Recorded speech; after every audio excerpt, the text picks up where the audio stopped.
Okay, we're going to tie an Eric Lysa pattern called a Woodchuck Caddis. It's a very versatile pattern, can be tied with a bunch of different colors.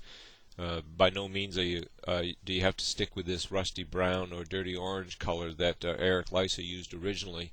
You can tie it in black, you can tie it into tan, the olive, any color Caddis comes in basically. Good general purpose pattern, and I like to fish it a lot. I especially like to use the woodchuck hair because I feel it works better than other wings. Something about the white tips on those hair fibers seem to make a difference. Now I've started to thread here.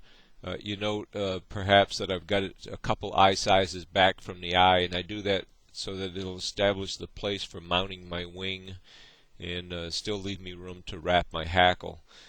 Now wrap back with this thread. I'm going to wrap all the way back to the beginning of the bend, or roughly right above the barb of the hook. Now cut this tag end of this thread off, and I'm going to wrap my thread back towards the eye, and I'm going to let my thread hang right in front of the point. Now check and make sure that my spacing is right here. There's the size of my eye, and there's about two eye sizes back, and so everything looks good, and I've got my thread where I want it so I can start dubbing. Now this is a kind of a dirty orange or rusty brown, some people call it color, and you note I just cleared the way. I pushed the bottom of the jar assembly up out of the way, and I'm holding the dubbing in my right hand, and I'm doing the actual dubbing with my left hand. What I refer to as offhand dubbing. Saves you setting the dubbing down and picking it back up. And I'm just wetting my fingertips. I rarely use wax or anything. I just wet my fingertips and then start applying the dubbing. And I'm going to start wrapping the dubbing at this point in front of the hook point, so that it'll make the back end of the dubbed body a little thicker. I'll get a double layer here, and most caddis do have a thicker butt end, if you will, than the front end. They're kind of the opposite of what a mayfly is generally accepted to be. Now I'll wrap the material back to the end of the thread bed, and then right down off the thread. Now start my way back towards the eye, and you see I got a double layer here in the back end of the hook, which will give me a reverse taper. It'll go from thick to thin as you move towards the front. And just keep wrapping the body forward. You start to get low on dubbing material. The material is still here in your right hand, so you can grab it and dub on with your left, and then just keep it on going. And I'll just make regular overhand wraps here to get to the end of this. And that's it. Take that dubbing out, lay it down, and wrap a little bit of a thread bed down to lay my wing on. But I'm only using up half of the space that's available to me for this thread bed for the tying in the wing, and the little space I've left in the front is going to be fine. I don't need to cover it. Now this is woodchuck, and you can see the barring. It's dark in the bottom, turns to tan, and then black again in a white tip. And it's the white tips that I really like for winging material, for caddis patterns especially. Now here are the guard hairs. That's what I want, and I want to get all this underfur out of here. So transfer this. I'll hold it by the tips. Cut this off. Cut it close to the base. And then grabbing those guard hair tips in one hand and pulling the underfur out with the other. I'll take this underfur and set it aside because I do like to use this for dubbing. It's very easy to dub, and it makes a good looking body. Then I've got to stack that hair, and I've stacked it, and you can see how the white tips all align in the stacker. So with that all stacked, I'm going to pull it out and just size it and cut it in place.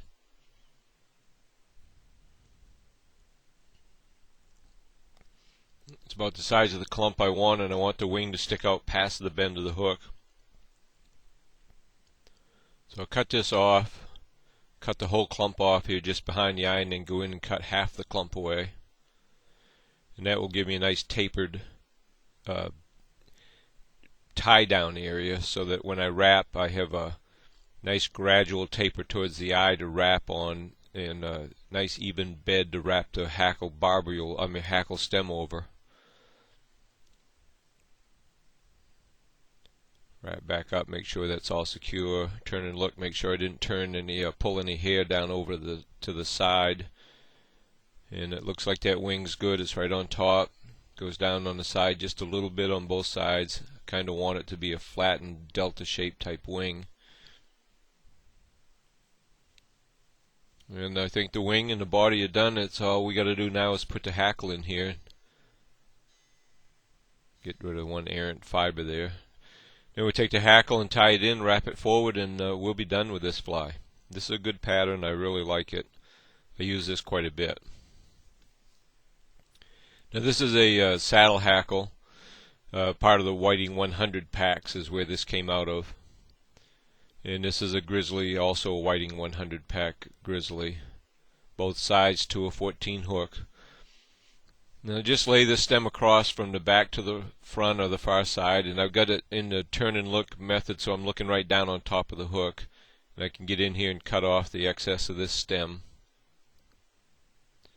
and prepare the butt end of a brown hackle, and just tear those fibers off and tie that stem in as well.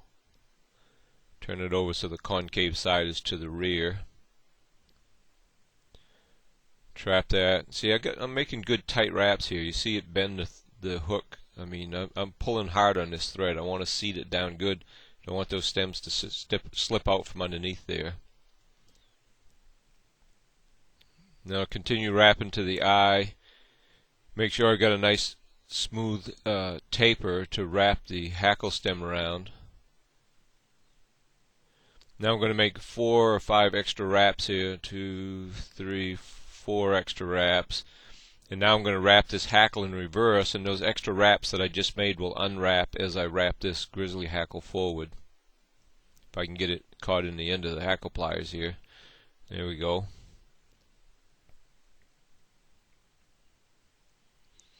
Now I'm wrapping this hackle in the opposite direction of my thread wraps, and so those 4 extra wraps I made up there behind the hook are dropping off.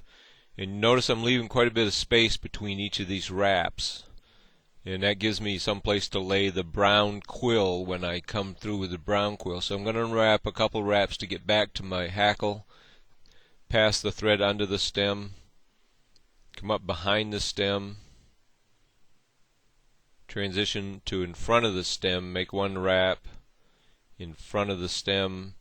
Now I'm passing the bobbin and thread under the hackle. I'm coming up behind it again. Make a wrap, transition through, and make another wrap in front. And that's got double wraps on it now. I'm sure that's going to stay. So I'll rotate the top so I can cut above the hook shank. Now I have to worry about cutting my thread off.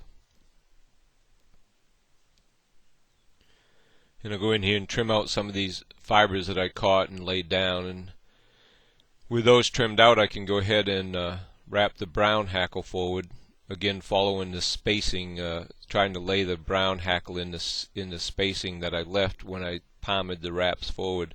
So I'm going to make my 4 extra wraps here for the thread that will unwind as I wind the hackle, the brown hackle, and now I'm going to wind that brown hackle in reverse.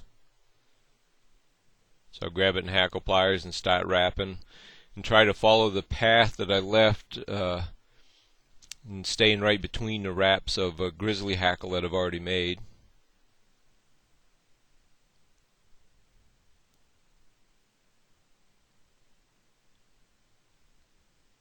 And there's my 4 wraps of that.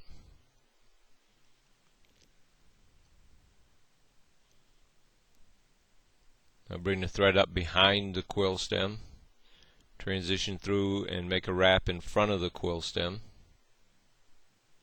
Now pass it behind, come up behind and make a wrap over it and in front of the stem, and then rotate that stem section to top so I can cut it off without worrying about cutting my thread. I've got a few more errant fibers here that have been trapped and sticking out over my eye, and I'll just go in there with my scissor and trim those out.